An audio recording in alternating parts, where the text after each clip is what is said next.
All right, welcome back to the Carl Jackson Show. Again, this is your daily dose of objective truth in a world of confusion and lies. I got to tell you guys, I'm honored to have my next guest on, and I heard his when I was on local radio, Orlando, Salem local radio. I would hear this gentleman's American Minute. I was like, man, this guy packs so much into 1 minute. It's absolutely insane of American history. And then I just, for whatever reason, I lost track of him. And then I watched a video of Charlie Kirk, and Charlie Kirk introduces him. And I'm like, oh, yeah, I got to get this guy on. Anyway, he's one of America's premier historians. He teaches history from with biblical principles. I mean, it's just absolutely phenomenal. So I'm honored to have William J. Federer on the program for the first time. Welcome to the Carl Jackson Show. I really appreciate you coming on. Oh, Carl, great to be with you. Absolutely. And for those of you, you can check out his website, williamjfederer.com or americanminute.com. He's a speaker nationally, national speaker all over the place, speaking all over the place, television interviews all over the place, best-selling author, president of Amerisearch. So you have a very lengthy resume. But Bill, I have a big concern. My concern is that there are a lot of American haters out there, sadly, that happen to be American citizens, for whatever reason, want to take America down. And they'll revise history. And I'm not one of these people. I don't believe that history was, peaches and cream. Obviously, there were some evils that were endured here in this country by certain people groups, and actually a lot more people groups than a lot of lefties will admit. But nonetheless, I want to take this conversation back to the Pilgrims. I think this is so fundamental. Obviously, there was a period of time where the Pilgrims sailed from Europe, sailed on the Mayflower. We all know the story. I was watching this video. It was obviously a left-winger bill just the other day. And what this revisionist, I believe it was revisionist history. This guy says the Pilgrims, they sail to Manhattan. And then obviously the winds didn't allow them to basically set sail, or I'm not set sail, but land on Manhattan. They end up in Massachusetts where they encounter Indians, and then they slaughter all of the Indians in sight. Is that true history, Bill? No, that's something called deconstruction, where it's a socialist tactic where you say negative things about a country's founders to get people to emotionally detach from them.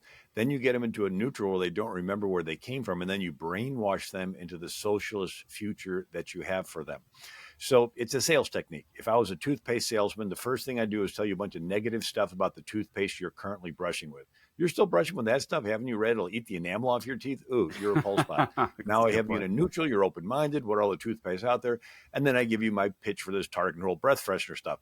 And so that's what they do. They intentionally say negative things about the founders. They took land from Indians. They took people into slavery. They were chauvinists. Forget the fact they gave you a country where you get to be in charge of your life, and all of us together are in charge of the country. Forget that. They were all bad. And then the kids say, oh, they're bad. And let's have a comparative religion class. And we just don't have time to get around to Christianity. And then they give their push for socialism or transgenderism or Islamism or anything else. And so this is the tactic that's being used. But as far as the Pilgrims go, big picture, the most common form of government in world history is kings. Nimrod, Pharaoh, Caesar, Kaiser, Sultan, Tsar. It's top down. And if you're friends with the king is just a glorified gang leader. So basically the default setting for human government is gangs. Wow. And a gang leader with enough power we call a king.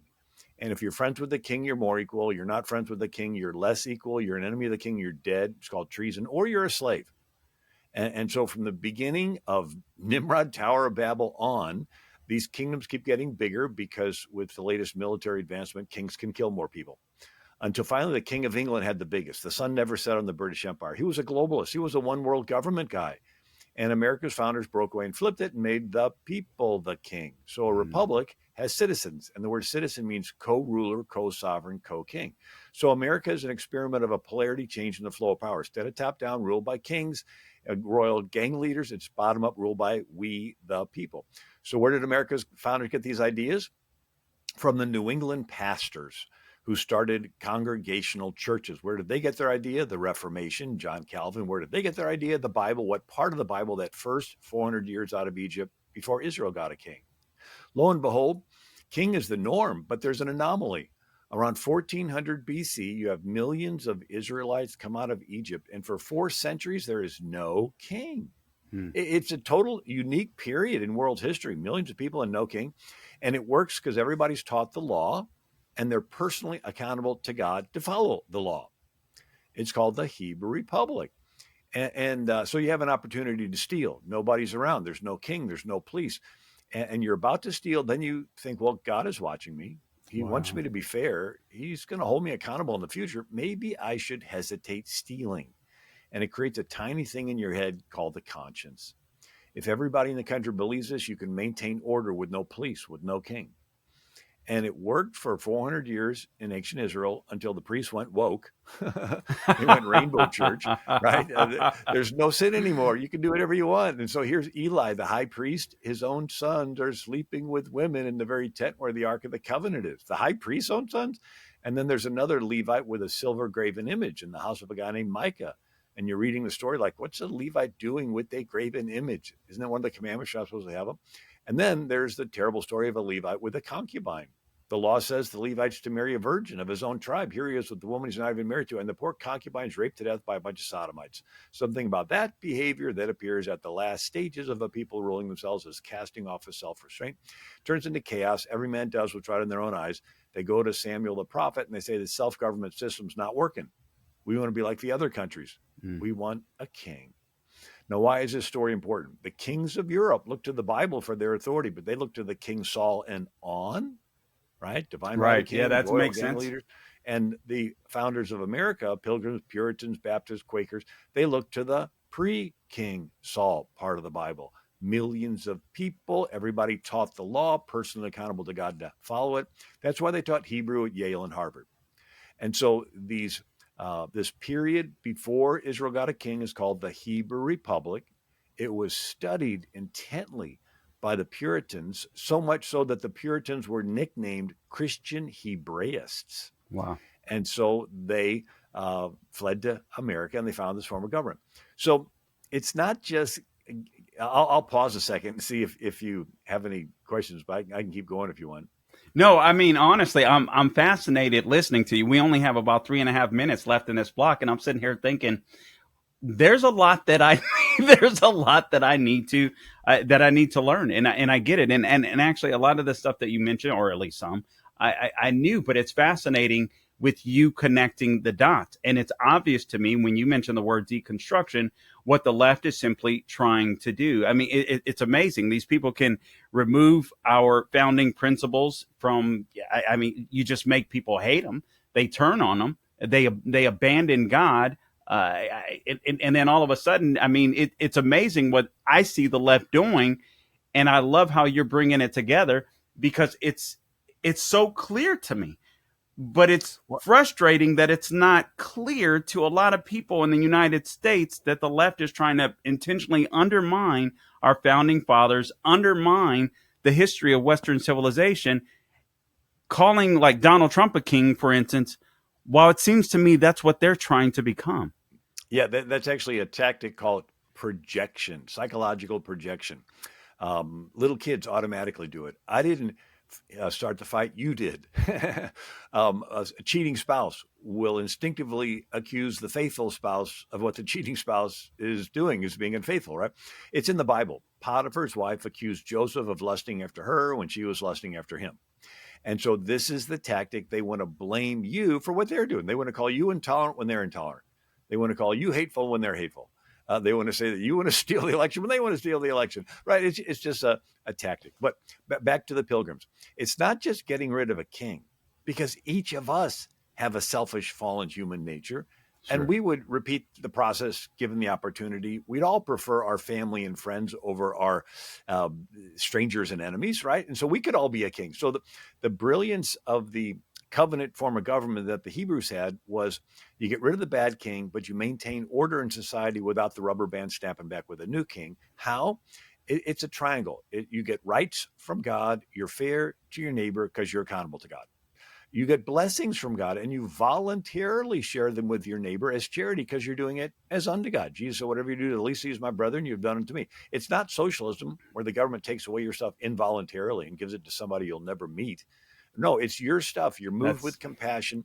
And so this covenant form of government is what the Pilgrims had. It was a church change. Instead of hierarchical churches where you have a King of England with the Archbishop of Canterbury and the deaneries and vicars and curates and rectors and bishops. No, it's a congregational model. It came into being because of the invention of the printing press. So everybody could have their own copy of the Bible rather than you having to listen to it being interpreted out of Latin. And so the pastors changed from being the intermediary between you and God to the pastor coaching you to read through the Bible, and then the pastor training you to do the work of the ministry, right? huh. Ephesians 4. And so It that's almost what the Pilgrims had, and that's what they instituted in Plymouth. Yeah, and it almost sounds like a bridge, if you will. I'm speaking of Bill Federer to our Constitution. We're going to be back with more of William J. Federer. Make sure you check out his website, AmericanMinute.com. But we're going to talk about the Pilgrims specifically when we return. You're listening to the Carl Jackson Show.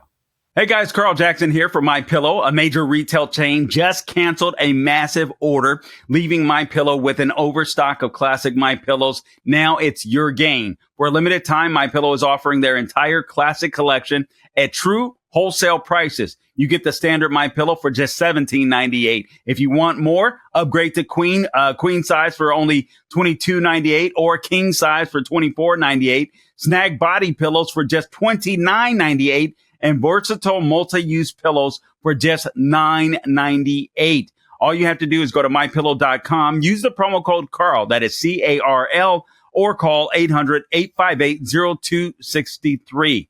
All right. Plus, when you order totals $75 or more, you'll receive $100 in free digital gifts, no strings attached. That's right. Premium pillows at unbeatable prices and bonus gifts to top it all off. Don't wait. Head to mypillow.com right now or call 800-858-0263. And don't forget to use the promo code Carl, CARL, to grab your standard MyPillow for just $17.98. That is insane. Can't beat that with a bat.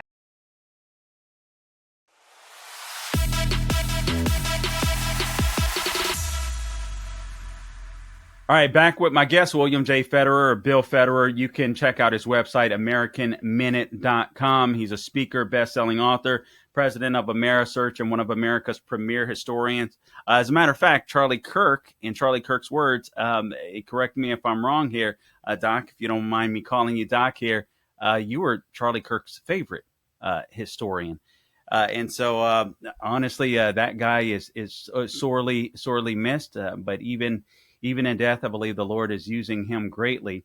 And I appreciate how he's using you. I want to go back to the Pilgrims.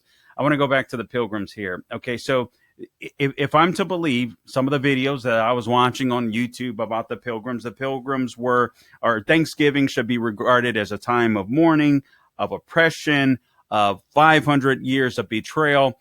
We already covered the topic, but feel free to go over it again, where basically this particular YouTube page was saying, listen, the Pilgrims came in and they slaughtered the Indians. Well, we know that's not true. So were the Pilgrims oppressors? Did they just come to oppress the Indians? Is that true? And where did the Pilgrims come from? Talk about the Puritan movement quickly, if you would, here as well. Yeah, so the Pilgrims were Baptists. So the situation was that Europe was Catholic, and then Martin Luther starts the Reformation, and then he translates the Bible into German, and in England you have Henry VIII, and he's married to Catherine of Aragon, the daughter of the King of Spain. After 18 years, Catherine does not have a son. Henry decides to divorce her. The Pope won't recognize the divorce, so Henry decides to make himself his own Pope. He starts the Church of England, puts himself on as the top, goes on to have 6 wives. Their fates were divorced, beheaded, died, divorced, beheaded, survived. And he was not a really nice guy to be married to. Well, his advisors told him if he's serious about breaking from Rome, he needs to stop using that Latin Bible.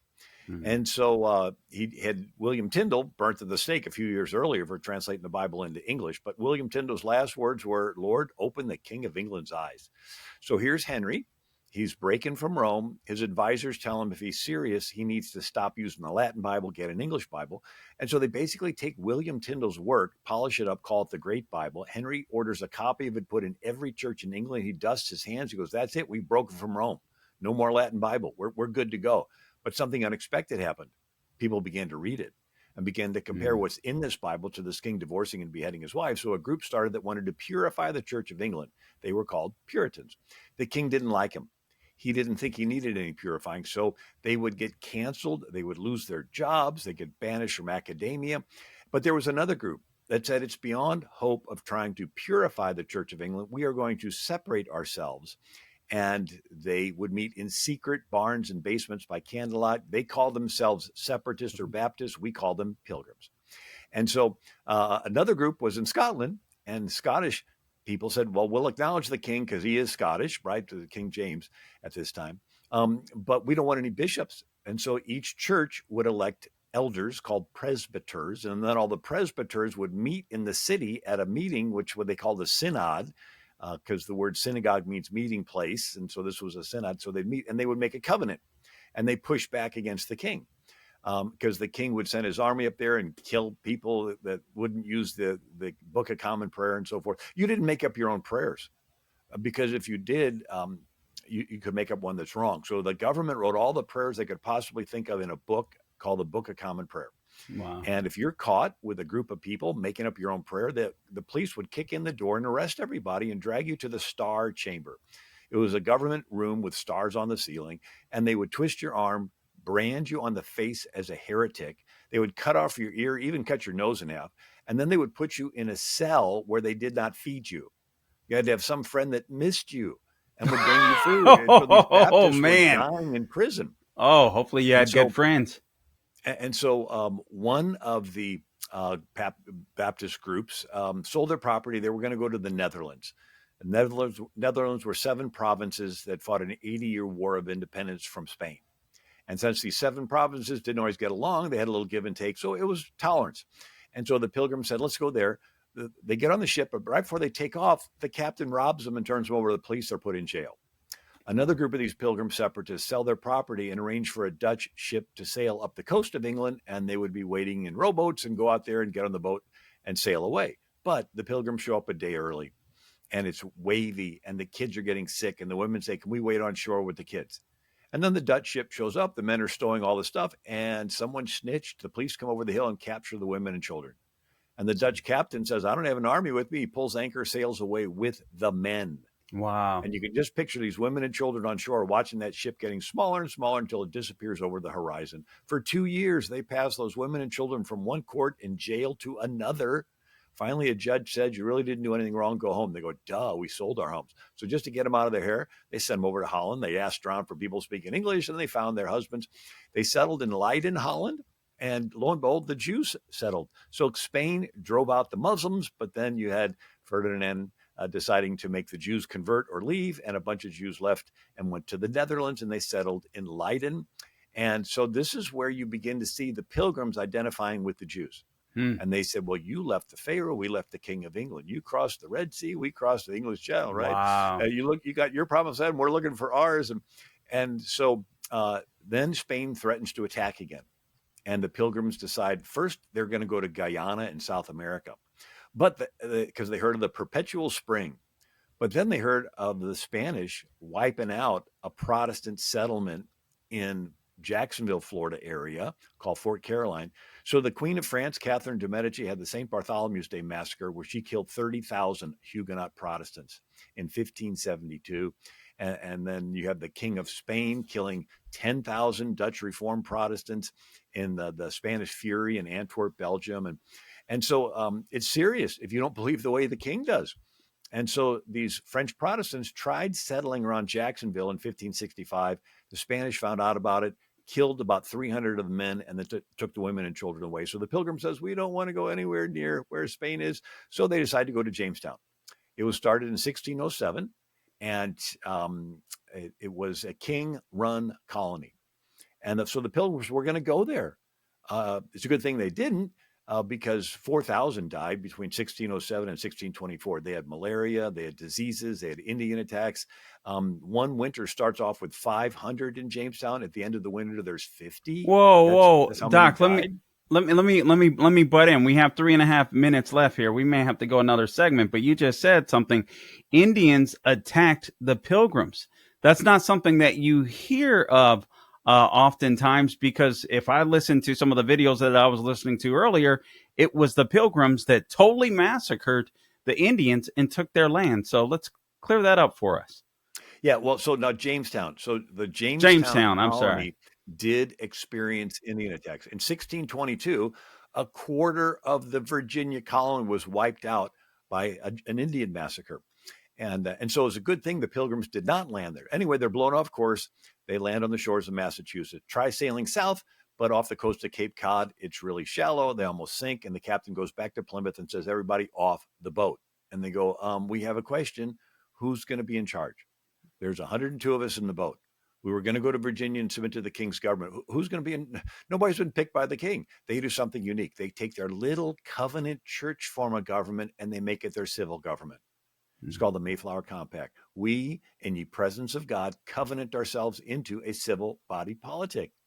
They take their little small group covenant church government and they make it their civil government. This was a polarity change in the flow of power on planet Earth. Instead of top-down ruled by kings, it's bottom-up ruled by just the 102 of us. And so that became a model for New England. And so you literally had, in New England, churches founding cities. So the first Baptist church in America founded the city of Providence, Rhode Island.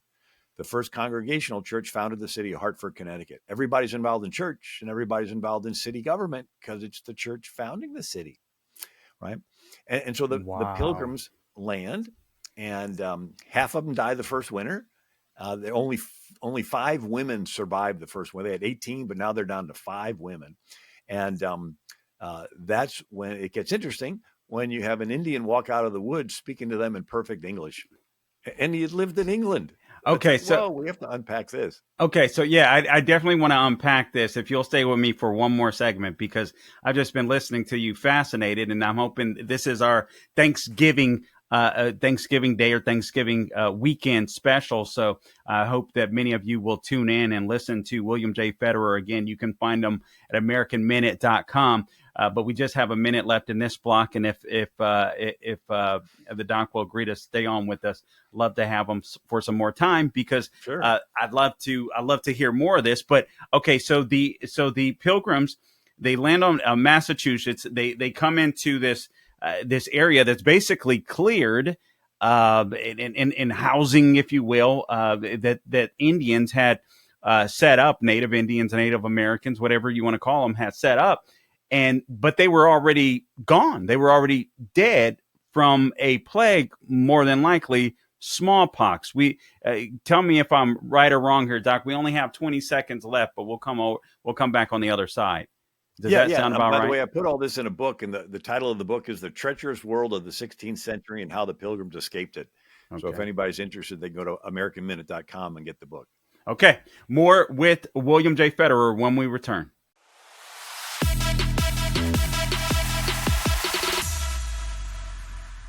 Okay, back with my guest, William J. Federer, AmericanMinute.com. Real quickly here, Doc, would you please remind people of the name of the book you were talking about right before we went to the break, The Treacherous World of...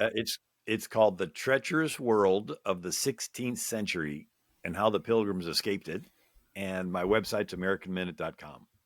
Okay, so the left and a bunch of woke Marxists inside of the United States are hell-bent on destroying America's founding, undermining it. And we talked about this earlier. I want to return to the Pilgrims and what happened and the meeting with Squanto and all that kind of stuff. But I just think this is extremely important for you guys to know the history of the Pilgrims and who they really were and what they believed. This is extremely important because once you understand their worldview, you can imagine that some of these guys out there that with all these revisionist history stories, it's just absolute nonsense. And I'm not saying these were perfect people. Obviously, they're people. They're human beings. No one's Jesus Christ. But the left is hell-bent on, their goal is to make you hate Western civilization.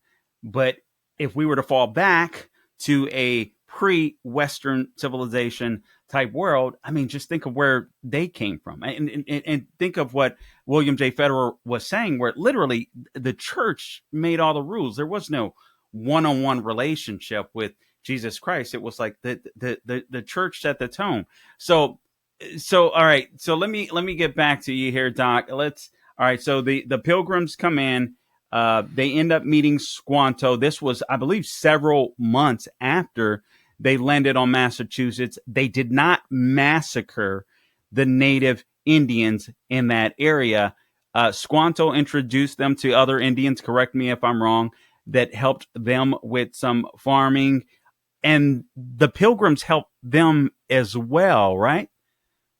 Right. So William Bradford writes that 3 years before the Pilgrims came over, a French ship was shipwrecked at Cape Cod. The sailors got ashore. The Indians never left watching them and dogging them till they got the advantage and killed them all but 3 or 4, whom they sent from one Sachem Indian chief to another, making sport with them, using them worse than slaves. If you want to read lots of these stories, you can read the Jesuit Martyrs of North America. These were French priests that came across. And there was one, Isaac Jogues, and the Indians caught him, tied him up, and gnawed the meat off his fingers while he's watching. Other ones, they'd skin him alive. And so these were the stories. And anyway, so one of those French guys must have had an illness, and it wiped out the entire tribe. Now we have to back up a couple years before that and see how Squanto escaped being killed. Why? So the Pilgrims were religious, but not everybody else was. You had Columbus discovering the New World. He was Italian, and his second ship, he was saddled with 2,000 get-rich-quick Spaniards, and they wanted gold from the Indians. And anyway, Columbus gave in to them and let them set up a feudal system, where they would each get their own little plantations, and whatever Indians happened to live on it, well, they were their serfs, and they would put them to work. And so you had enslavement of Native Americans. So there's two threads that trace through history: greed and the gospel. You always have people motivated by greed. Sure. And they're the ones that take land from Indians, sell people into slavery, and grow opium in India and ship it into China. That's what the British East India Company did. And today you have it with sex trafficking of children. I mean, and then, but you always see people motivated by the gospel. And those are the ones that go into villages and dig wells and start medical clinics and risk their lives and feed them and start schools. And so it cuts through each of our hearts every day. We all make decisions. Is this a greedy decision or a gospel decision? Anyway, so I like that. So it's not a hardware problem, it's a software problem. It's not Okay. a skin color problem, it's a brain problem, right? You take anybody and you put the gospel in their brain, right? And love your enemies and do good to those that hate you and turn the other cheek. Anybody will be a good person, right? Right. So you had a Catholic priest, Bartolome de las Casas. He spends his whole life to get the King of Spain to outlaw the enslavement of Native Americans. And when he's finally successful, the greedy people say, well, gee, where can we get more slaves? And somebody said Africa. And so that's when they would come across to the Muslim slave markets and buy Africans. Timbuktu, where the canoe meets the caravan, the Niger River, was a big slave trading post. Khartoum, Tanzania, the Zanzibar coast. And so the Europeans would buy the slaves from the Muslims, who would raid. And this even went on with David Livingstone. In the 1800s, he was a missionary to the Congo, and he would see where the Arab slave traders would have 1,000 Africans shackled together, marching them 500 miles to the coast. And if they walked too slow, they just kill them. He said you could tell where the slave trails were by looking for the vultures circling. Man. And so the Arabs sold the Africans into slavery. And yes, greedy Spaniards and Portuguese bought them and brought them to the New World.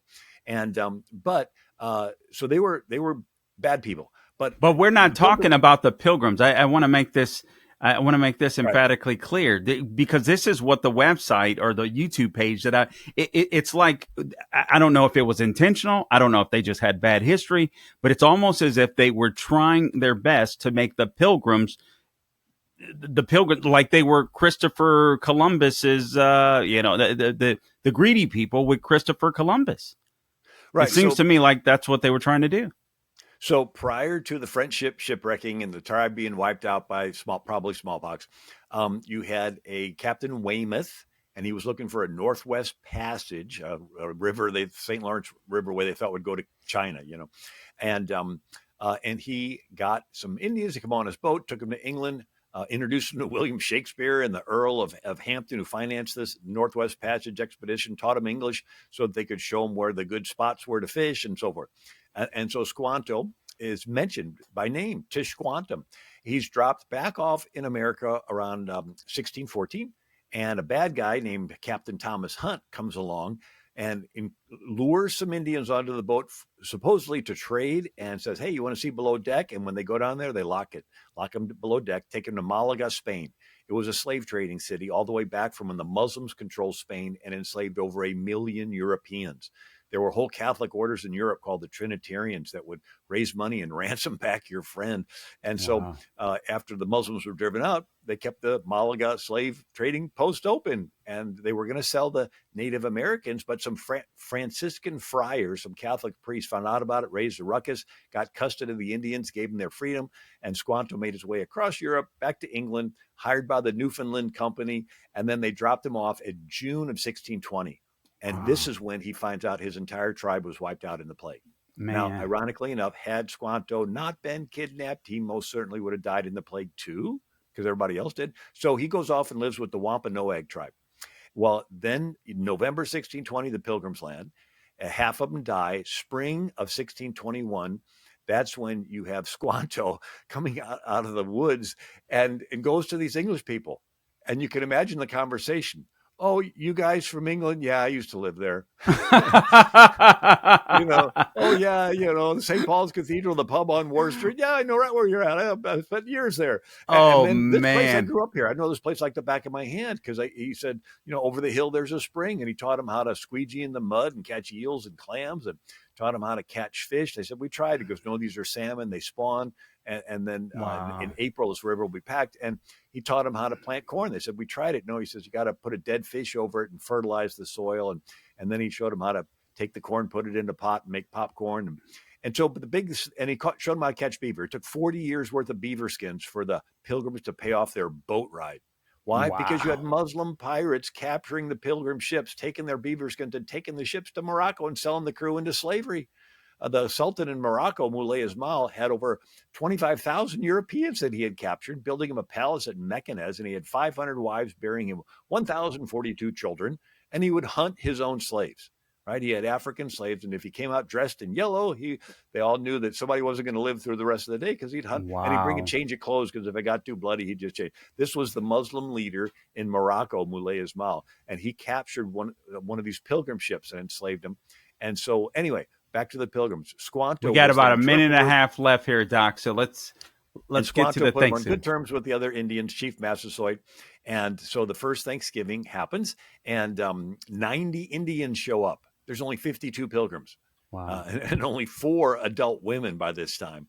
And at the end of the day, the Indians roll up in their blanket, and the next day they're there. So it goes on 2 days. At the end of the day, they roll up in their blanket, and the next day they're still there. So the first Thanksgiving went on 3 days. And they thanked God. Now, Squanto spent the rest of his life with them. And then William Bradford says they were exploring around Manamoick Bay. And it was freezing rain. Here, Squanto fell ill of Indian fever, bleeding much at the nose. And he begged Governor Bradford to pray for him that he might go to the Englishman's God in heaven. Wow. Well, who was the Englishman's God? Well, he witnessed they're real Christians. They left their country so they could have the freedom to practice their Christian faith. Squanto saw that and said, I want to go to your God. Wow. So that's the true history of what happened with the Pilgrims and the Indians. Well, you know what I love about this, Doc, and we'll close this out here because we only have 30 seconds there. But I mean, history is just it is just complex. But you can see with that story with Squanto, if that wasn't the hands of God, I don't know what was. And I just wish more Americans would accept the fact that history was history and it is complex. And there were a lot of bad things that happened. There was a lot of good that came from it. Anyway, I appreciate you, William J. Federer. Check him out, AmericanMinute.com.